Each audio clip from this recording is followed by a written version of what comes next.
Paz do Senhor Jesus, meus irmãos, que bom estarmos mais uma noite na casa de Deus para juntos falarmos das obras maravilhosas do Senhor na nossa vida. Quero te convidar a abrir a Bíblia num texto muito conhecido por nós, livro de Mateus, o capítulo é o de número 6, versículo 5 e o versículo de número 6. Terça-feira é o tradicional culto de ensino e nós hoje vamos estar refletindo nesse texto, falando um pouco sobre o poder da oração no secreto. O poder da oração no secreto. Livro de Mateus, capítulo de número 6, versículo de número 5 e 6. Eu vou estar lendo na minha versão. Você, na sua casa, acompanhe conosco. E quando orarem, não sejam como os hipócritas, que gostam de orar em pé nas sinagogas e nos cantos das praças, para serem vistos pelos outros. Em verdade, lhes digo que eles já receberam a sua recompensa. Mas, ao orar, entre no seu quarto e, fechando a porta, ore ao seu Pai que está em secreto. E o seu Pai que vê em secreto lhe dará a recompensa. Vou repetir só o final. E o seu Pai que vê em secreto lhe dará a recompensa. Queridos irmãos, eu gosto da Bíblia porque a Bíblia é muito clara no que ela fala, nas suas mensagens. E eu tenho convicção em Deus. Se eu, após essa leitura, fechasse a minha Bíblia, eu tenho certeza em Deus que essa palavra já teria falado ao seu coração, porque a palavra de Deus ela é viva, ela é eficaz e ela é poderosa. E nós estamos diante de um dos sermões mais conhecidos, não só na Bíblia, mas mundialmente falando, que é o Sermão da Montanha. Jesus, aqui nesse sermão, ele dá diversas diretrizes, diversos fundamentos para o cristão. São uma base que eu sempre recomendo para você que é novo convertido no Evangelho, você que já tem muito tempo de igreja, para todos nós conseguimos tirar muitas coisas práticas para a nossa fé. E somos confrontados quando nós observamos esse Sermão da Montanha. É interessante falarmos que essa passagem a qual nós acabáramos de ler, também fica registrado no livro de Lucas, no capítulo de número 11. E algo me chama a atenção no livro de Lucas, o iniciar desse sermão de Jesus. O texto vai nos dizer em Lucas que os discípulos, eles se aproximam de Jesus e eles fazem um pedido a Jesus. Qual o pedido? Que Jesus ensinasse a eles a orar. Eu acho muito interessante isso, porque os discípulos de Jesus, o capítulo de número 11, o Sermão da Montanha, já vai nos trazer uma dimensão de que Jesus já havia feito alguns sinais e maravilhas. O ministério de Jesus já estava na sua evidência. É bem notório isso, porque tinha uma multidão que estava escutando Jesus nesse sermão. E os discípulos eles já presenciaram grandes maravilhas. Eles já viram Jesus fazer coisas extraordinárias. Ele já viu Jesus curar, ele já viu Jesus expulsar demônio, ele já viu Jesus fazer muitos sinais e maravilhas.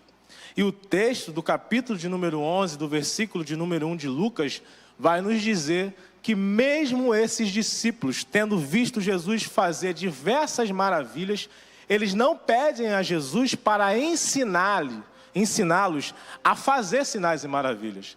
Eles não pedem a Jesus para que ensinasse a eles a curar. Eles não pedem a Jesus que ensinasse a ele a expulsar demônio. O que os discípulos pedem a Jesus? Eles pedem a Jesus que ensinassem a orar. Por que os discípulos pedem a Jesus que ensinassem a orar?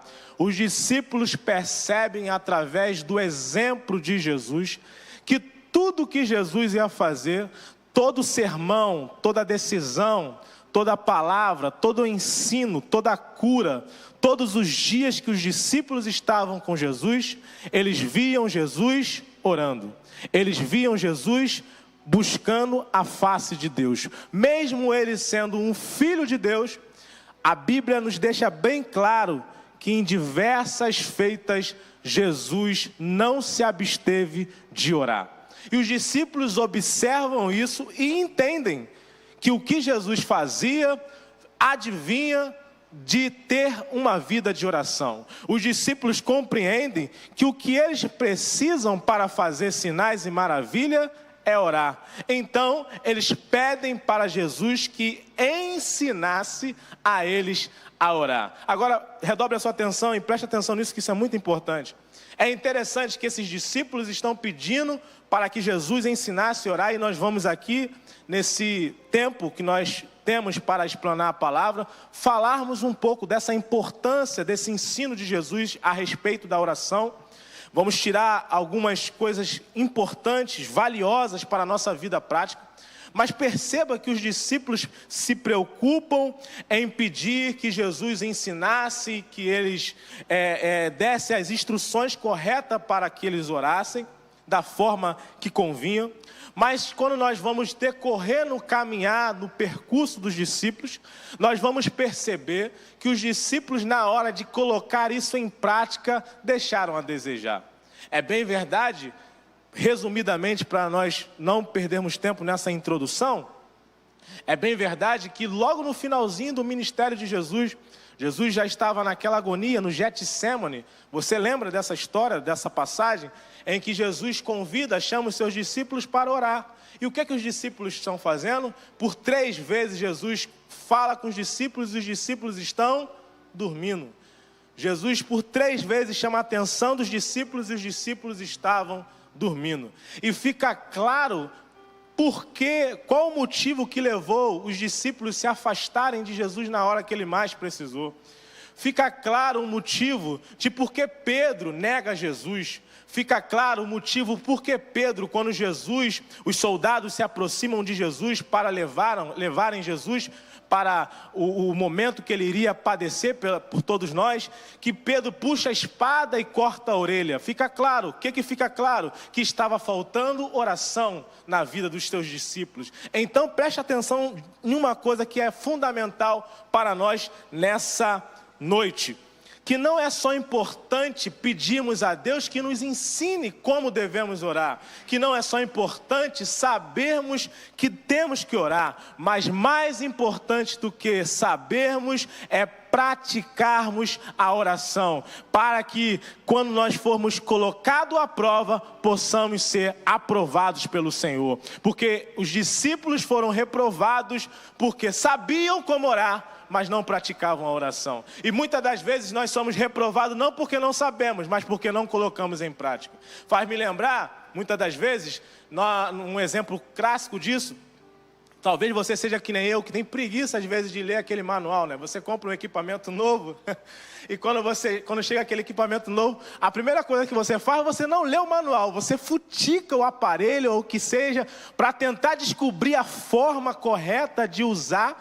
E infelizmente isso é registrado, muitos aparelhos já são danificados na sua primeira utilização. Por quê? Porque não sabem utilizar da forma correta, porque não leram o manual de instrução, e por não lerem o manual de instrução, danificam.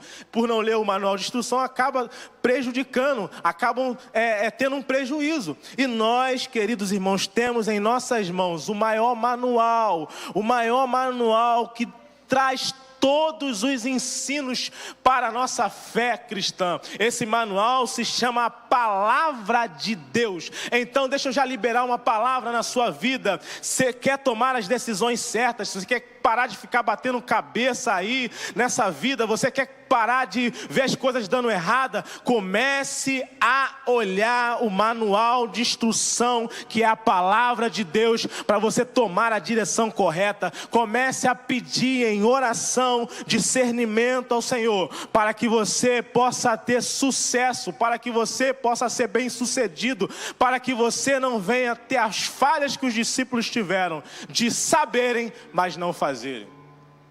Isso é importante porque no próprio sermão de Jesus, aqui, capítulo 7, se não me falha a memória, Jesus vai falar: nem todos aqueles que dizem Senhor, Senhor, entrarão, herdarão o reino dos céus, mas aqueles que fazem a minha vontade. Porque, irmãos, infelizmente a gente vive um tempo de muita gente que sabe muita coisa, mas quando chega na hora de praticar, passa longe. E não é só importante saber, conhecer. Fui criado e nascido na igreja. Legal, mas o quanto que você coloca em prática o que você aprendeu. O que vai fazer diferença não é o quanto nós sabemos do Evangelho. O que vai fazer diferença é o quanto nós praticamos a palavra de Deus. Porque o Senhor vai falar: apartai-vos de mim, porque eu não vos conheço. Então precisamos entender que mais importante do que saber, é importante praticarmos a palavra de Deus. E aí os discípulos, eles pedem essa informação e Jesus ensina. E quais são os ensinamentos de Jesus para a nossa vida? Quais são os segredos que eles deixam explícito nesse livro de Mateus, no capítulo 6, através da oração? É claro, irmãos, que não teríamos tempo para adentrar em muitos detalhes que o texto aqui, apesar de lermos só 2 versículos, tem muita riqueza de detalhes aqui nesses 2 versículos. Ainda se formos adentrar na própria oração do Pai Nosso, ficaríamos aqui com muitos dias para poder explicar, mas vamos extrair algumas lições que o texto nos revela através desse sermão. Perceba que eu li o versículo de número 5, que diz que: e quando orarem, não seja como os hipócritas. A primeira coisa que eu percebo, que Jesus faz questão de ensinar, a primeira coisa que Jesus ele nos ensina é o que não devemos fazer. A primeira coisa que Jesus ensina no sermão da oração, no que tange a oração, é o que não devemos fazer. O que não devemos fazer? Ser como os hipócritas. E aqui a gente também levaria um bom tempo se fôssemos falar desses hipócritas que Jesus está falando, que ele está falando dos fariseus. E qual era a postura dos hipócritas? Eles faziam tudo para ser visto. Eles faziam tudo para receber reconhecimentos humanos. E resumidamente, o versículo é claro e explícito de dizer: meu irmão, aprenda uma coisa, um segredo que você tem que aprender, que está aqui explícito no texto. Toda vez que você recebe a recompensa humana, ela anula a recompensa de Deus. Então pare de fazer as coisas esperando que as pessoas te elogiem. Pare de fazer as coisas esperando que o pastor, ou o seu líder, ou qualquer outra pessoa venha bater no seu ombro e falar que foi muito bom. A pessoa que tem que reconhecer o teu serviço não é o homem. A pessoa que tem que reconhecer o seu serviço se chama o Senhor, Deus Todo-Poderoso. E aí a gente vê muitas pessoas tristes: ah, eu fiz isso, fiz aquilo, ninguém falou comigo, ninguém me agradeceu. Ah, então deixa eu te dizer uma coisa, você não fez para Deus. Porque se você fizesse para Deus, você não estaria preocupado no que os outros falaram. Se você fizesse para Deus, você não estaria preocupado no que eles estão dizendo. Então a primeira coisa que nós temos que nos preocupar, porque muitas das vezes, nós até por inconsciência tomamos a atitude dos hipócritas. Fazemos esperando receber a recompensa humana. E quando recebemos a recompensa, aonde está isso no texto? Vamos lá, vou ler para você ficar bem entendido no que diz o texto. E quando orarem, não seja como os hipócritas, que gostam de orar em pé na sinagoga e nos cantos das praças, para serem vistos pelos outros. E em verdade lhe digo que eles já receberam a sua recompensa. Precisa explicar isso, irmãos? Já receberam a sua recompensa. E quem é que deu a recompensa? Foi o homem. Ei, deixa eu te dizer uma coisa logo. Vale muito mais a pena receber a recompensa de Deus do que receber a recompensa dos homens. Vale muito mais a pena. Por quê? Porque a recompensa do homem, ela é momentânea. A recompensa do homem, ela te lembra do que você fez hoje, mas amanhã eles se esquecem. Mas a recompensa de Deus, ela é eterna. Ei, quando nós formos arrebatados, diz a Bíblia que tudo que nós fazemos vai ser lançado no fogo. E se for coisa boa, se for ouro, se for prata, se tiver valor diante de Deus, meu irmão, você vai receber galardão dos céus. Ei, tudo que fazemos para Deus, sem pensar em receber do homem, tenha certeza em Deus, vamos receber recompensas eternas. Então, o que aprendemos com isso? Não podemos viver de aparência. Não podemos viver por reconhecimentos humanos. Faça tudo para que Deus te veja. Não se importe no que os outros falam. Aqui vale uma ideia. Elogios são muito bons. Mas aprenda uma coisa. O que te faz mais crescer não são os elogios. O que te faz mais crescer são as críticas. É claro que tem gente que critica de uma forma para te humilhar. E tem pessoas que te criticam para fazer você crescer. Porque muitas das vezes o elogio nos enche. E isso nos impede de que nós cresçamos mais. Então, pare de ficar procurando o que as pessoas falam. Procure estar sinalizado com o que Deus está falando. Eu tenho falado uma coisa. O maior desafio hoje não é pregar. O maior desafio hoje é nós vivermos o que a palavra de Deus nos diz. Porque pregadores nós temos um monte. Tem muitos grandes pregadores na nossa geração. Muitos teólogos, muitos homens doutos da palavra, de ensino. Mas muitos que sabem muito, mas pouco fazem. São os hipócritas. E não é isso que Deus quer de nós. Deus quer uma vida prática. Uma vida prática diante de Deus. Vamos lá, vamos caminhar para o texto. E o que o texto nos diz que devemos fazer, pregador? Primeira coisa, versículo 6. Mas a orar, entra no seu quarto. A primeira coisa que o texto vai nos dizer que devemos fazer é entrar no quarto. Embora nós tenhamos muitos lugares que podemos orar, não é verdade? E Tiago, eu acho que vai falar, se eu estiver enganado, ele vai falar que é orar e sem cessar. Isso quer dizer, o tempo todo você pode estar orando, fazendo a sua caminhada diária. Você pode estar orando nas suas compras. Você pode estar orando dirigindo. Você pode estar orando em diversos lugares, em diversos momentos. Não há problema nenhum nisso. É bom, é válido.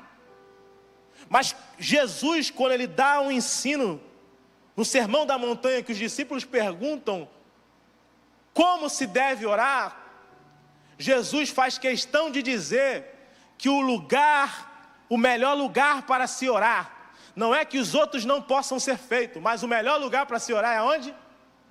No secreto. O melhor lugar que temos para orar é no secreto. Entra no seu quarto. O quarto aqui simboliza o lugar secreto.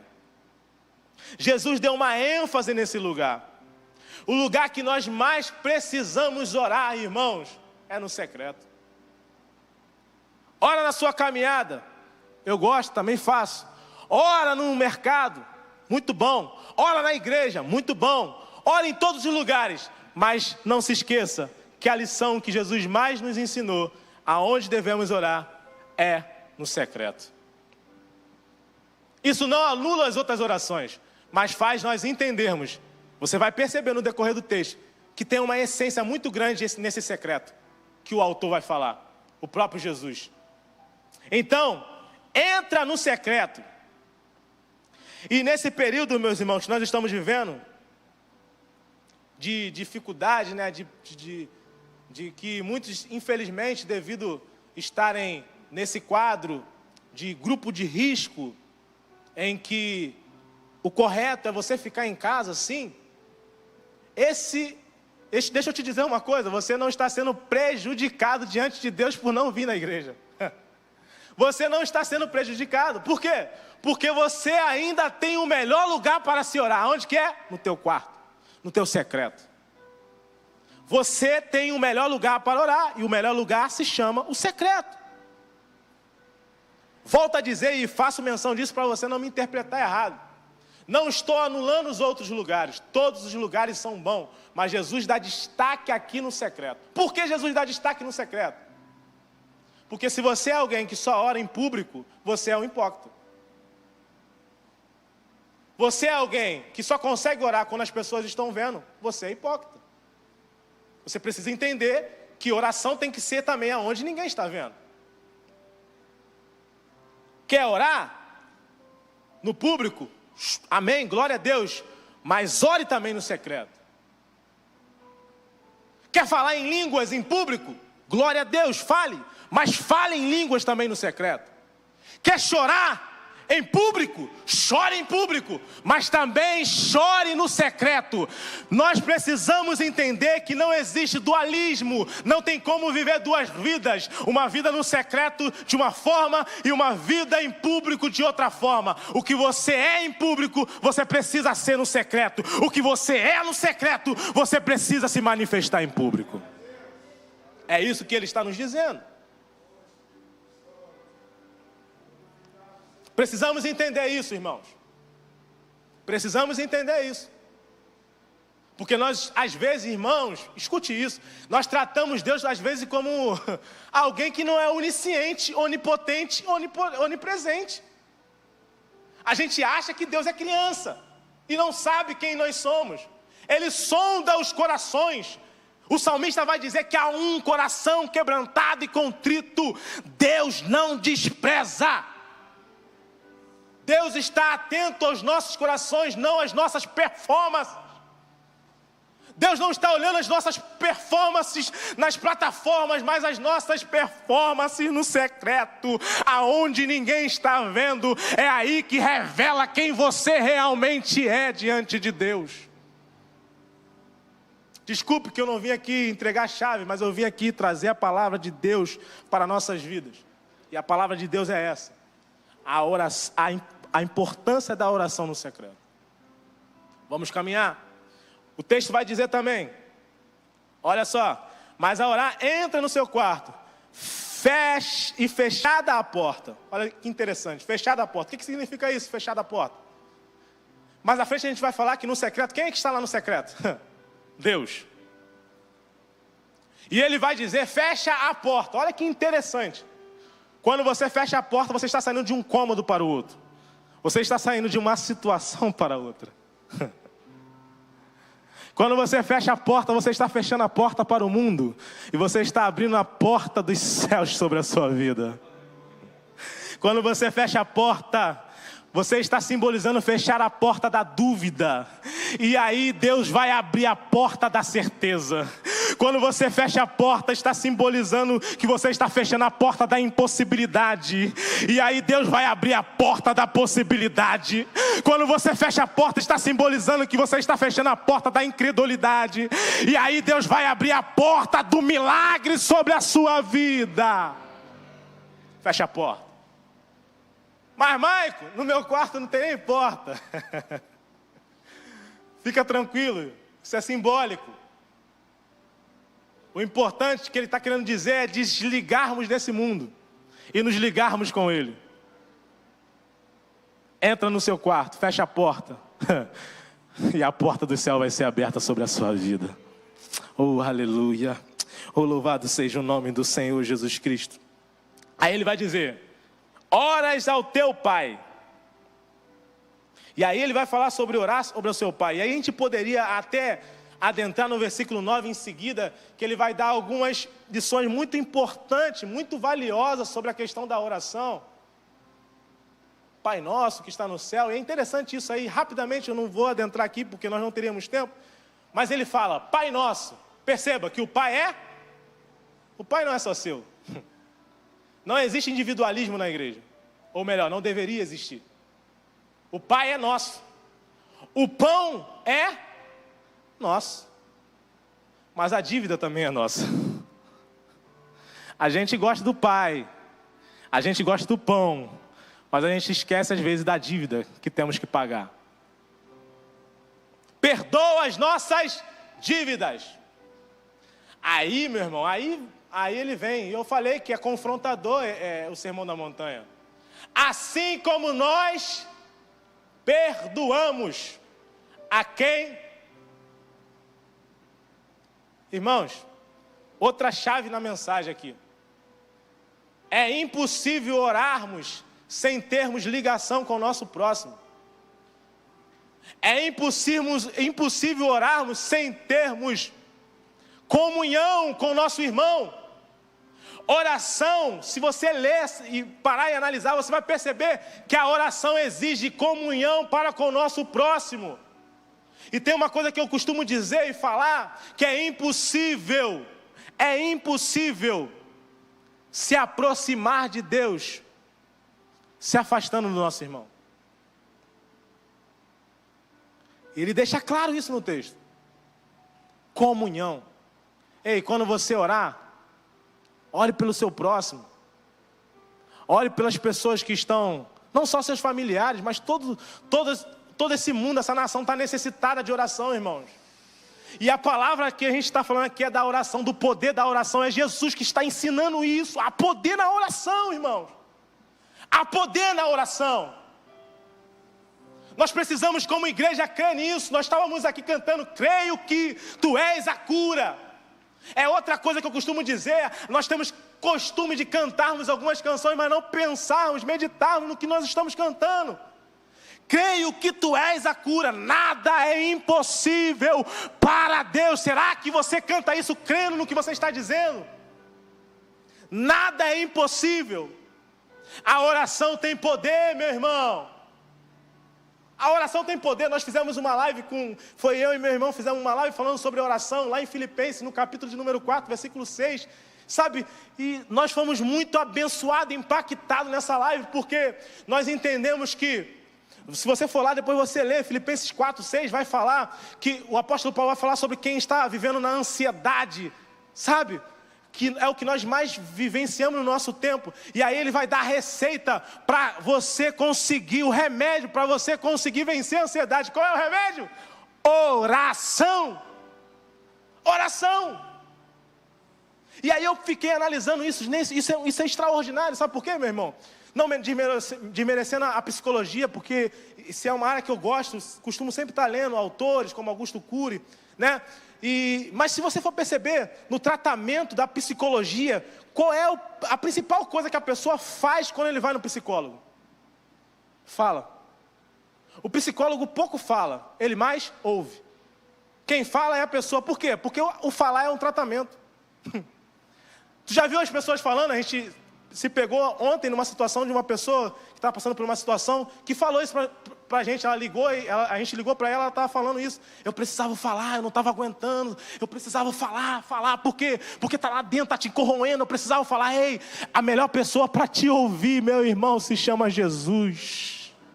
Sabe, ontem eu estava falando com a minha esposa, eu nem sabia que eu ia pregar hoje, mas eu estava falando com ela uma coisa sobre oração. E eu falei assim, sabe o que eu acho lindo em Jesus? Ela falou, o quê? Eu falei que Jesus, Deus, ele já sabe o que a gente vai orar, mas ele pede para a gente orar. Tem pessoas que não aguentam ouvir a gente falando. Sabe aquela pessoa que está te ouvindo, mas não está nem aí para o que você está falando? Jesus não, ele sabe o que você vai falar. Por quê? Porque o salmista diz que antes que houvesse uma palavra na sua boca, eis que tudo ele já sabe. Mas ele faz questão que você fale. Jesus é educado demais, meu irmão. É extraordinário servir a Deus. E ela é um tratamento. Então, entre no seu quarto, feche a porta, ore, fale com Deus. Fale com Deus, fale com Deus, fale com Deus. Jogue suas situações, suas dificuldades, suas lutas nas mãos de Deus. E tenha certeza que Deus há de resolver suas causas. O texto vai dizer ainda. Olha o que o texto vai dizer. O seu pai... Feche a porta e ore ao seu pai, que está em secreto. Deixa eu te dar uma informação importante. Você que está me ouvindo, você que está na sua casa, deixa eu te fazer logo um pedido. Quando acabar essa mensagem, quando acabar esse culto, se possível, você compartilhe com amigos seus, tudo mais. Sim, faça isso. Mas faz uma coisa muito importante. Quando você acabar essa mensagem, se possível, vá para o seu quarto. Tem uma pessoa que já está lá te esperando. Tem uma pessoa que já está lá te aguardando. Porque o texto diz que o Pai que está em secreto. Oi, meu irmão, Ele já está lá no secreto te aguardando. Tem alguém que não sai lá do secreto, Ele está lá te aguardando, te esperando. Você está na cozinha, Ele está lá no secreto te aguardando. Você está no banheiro, Ele está lá no secreto te aguardando. Você está na sala, Ele está lá no secreto te aguardando. O Pai está te aguardando no secreto. O Pai está te chamando. Vem, meu filho amado, eu te chamo nessa noite. Eu estou ansioso para ouvir a sua voz. Eu estou ansioso para ter você comigo no secreto. No secreto, o Pai está no secreto te aguardando.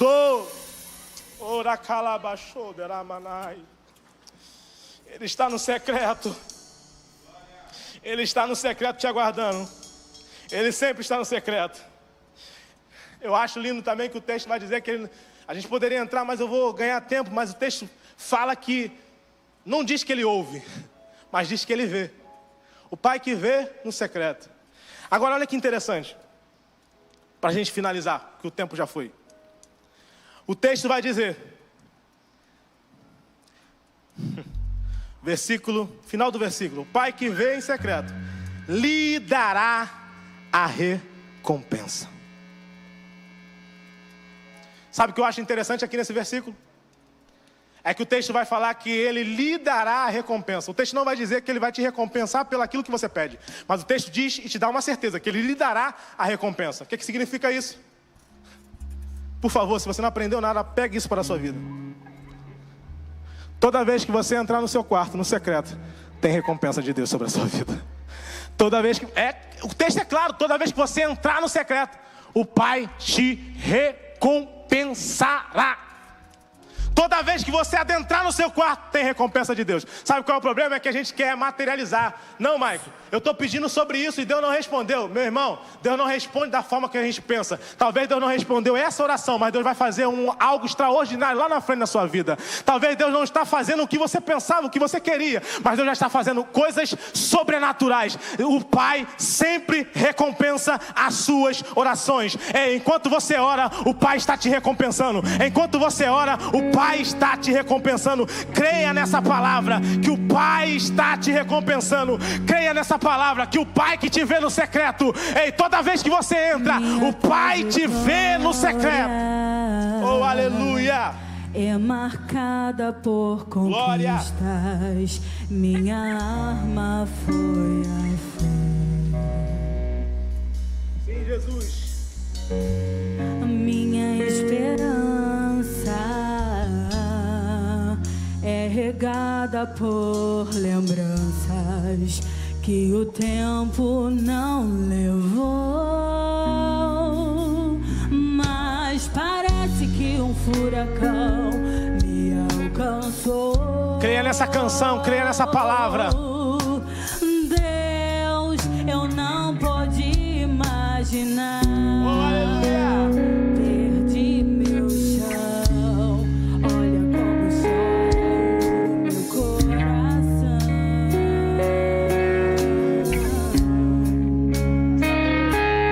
Dessa vez não consigo te tocar. Não tenho forças pra clamar.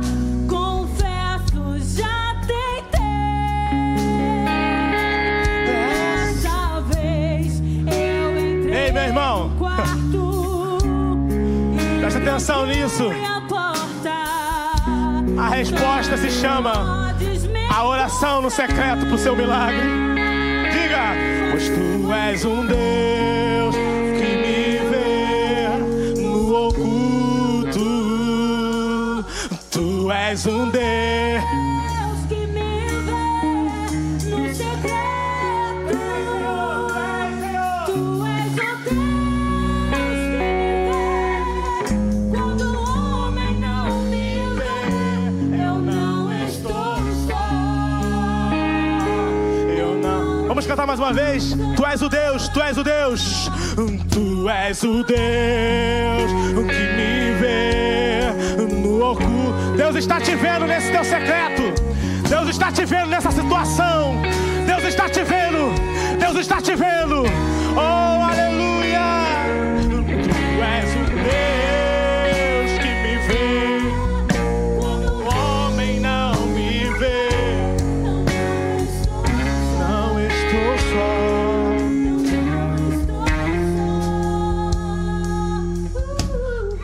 Quando nós oramos no secreto, Deus põe na nossa disposição seus tesouros secretos. Ei, meu irmão, toda vez que você entra no secreto, Deus coloca à nossa disposição os tesouros mais secretos. Há poder na oração. Entenda uma coisa, a oração é uma chave. A oração é uma chave para te dar vitória. Escute isso, a oração é a chave pequena que abre portas grandes. Já percebeu isso? A chave é um item muito pequeno, mas ela é capaz de abrir portas grandes. A oração aos nossos olhos parece ser um item pequeno, mas tem poder para abrir portas gigantes. Tem poder para fazer coisas extraordinárias. A oração pode mudar a história da sua vida. A oração pode mudar o quadro da sua história. Em nome de Jesus, entre no seu quarto, abre a porta do seu quarto e entre na dimensão da oração.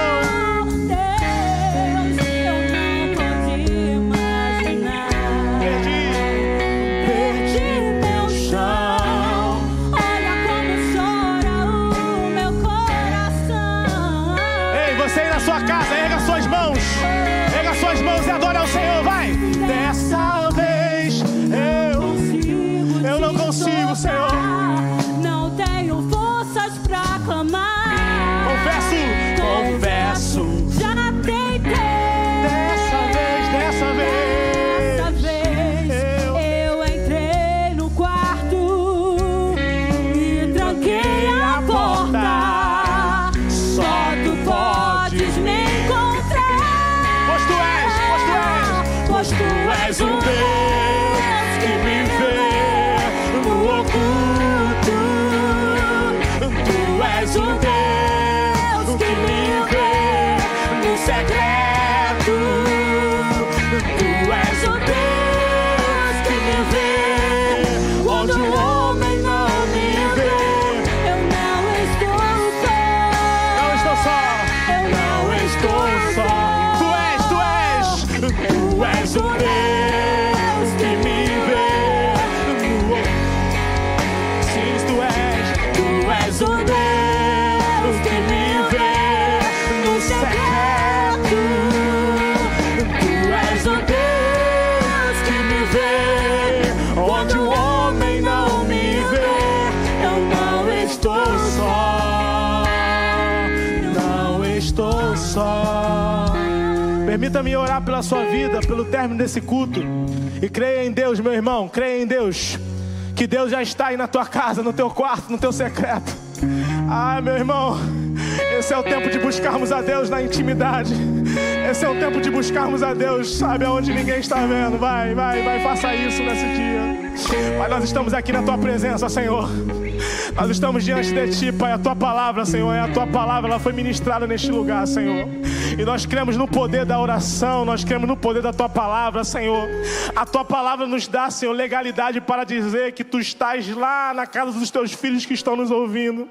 A tua palavra nos dá legalidade para dizer, Pai, que toda vez que eles adentram pelas portas dos quartos, a recompensa de Deus, a milagre de Deus, a favor de Deus. Pai, eu sei que tem pessoas que estão me ouvindo aqui nessa noite, estão necessitadas de um milagre, estão necessitadas de uma resposta, estão necessitadas de um favor do Senhor.